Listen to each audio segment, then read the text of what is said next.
Film देखलो तैया से अहाँ के स्पाइडरमैन बने के भूत चढ़ गेल हाँ जे भोरे से ही वेशभूषा बना के घूम रहल छी। ई बताओ कि स्पाइडरमैन के मीनिंग की होय छे। स्पाइडर के छोड़ू, पहले ई बताओ कि हलवा में की डाललिए जे खा के मजा आबि गेल। एमे हम मक्खी मिलेने छलो ते एते टेस्टी छलो।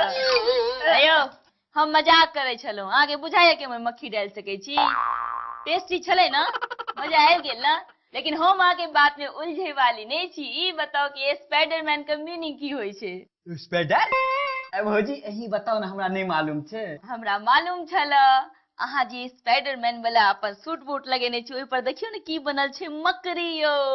हाँ, जेकर घर वाला मकड़ा होय छे।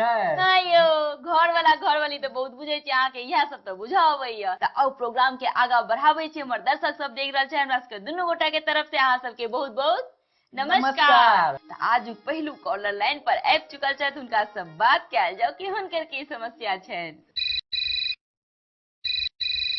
हेलो रंगीली भौजी में अहाँके हार्दिक स्वागत है। कहू के बाजि रहल छी और कतऽ से बाजि रहल छी। हेलो रंगीली भौजी जी, नमस्ते। मैं भारत के असम से बोल रहा हूँ। कहिए आप क्या कहना चाहते हैं। मुझे आपका मैथिली जो चैनल है ये मुझे बहुत पसंद आती है। मैं आपसे गीत घर घर के कदम का गाना सुनना चाहता हूँ। मैं गीत तो दिखा रही हूँ, पर आशा करती हूँ कि जब अगली बार आप फोन करेंगे तो अपना नाम जरूर बताइएगा और हमसे मैथिली भाषा में जरूर बतियाइएगा। ये गीत घर घर में से एक जोम कक्ष वाला गीत दिखा रही हूँ।